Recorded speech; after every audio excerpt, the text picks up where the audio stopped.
তোমার আমার বাংলাদেশে ভোট দিব মিলেমিশে, এই প্রতিপাদ্যে সারা দেশেই পালিত হচ্ছে জাতীয় ভোটার দিবস। একইভাবে কুষ্টিয়াতেও পালিত হচ্ছে। সেখানের খবর জানাতে যুক্ত হচ্ছেন সহকর্মী মাহতাব উদ্দিন লালন। লালন, জাতীয় ভোটার দিবস উপলক্ষে কুষ্টিয়াতে কি কি কার্যক্রম হাতে নেওয়া হয়েছে আর কি কি কার্যক্রম করছে এখন?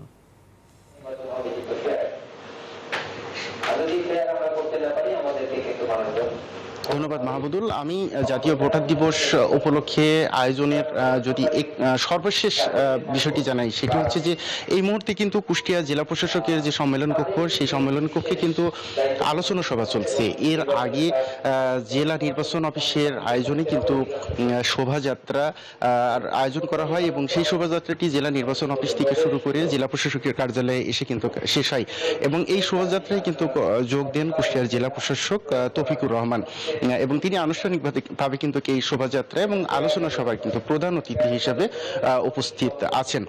আমি কথা বলেছিলাম জেলা নির্বাচন কর্মকর্তার সাথে, তিনি আমাকে যেমনটি জানিয়েছেন যে আসলে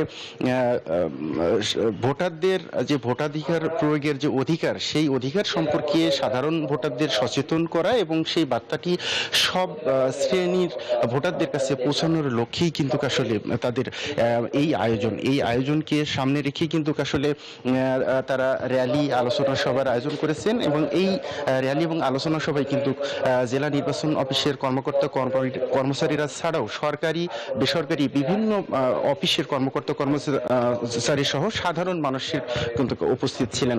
তো মাহমুদুল, এই ছিল আসলে জাতীয় ভোটার দিবস উপলক্ষে কুষ্টিয়ার আয়োজন নিয়ে আমার কাছ থেকে সর্বশেষ। লালন, আপনাকে ধন্যবাদ।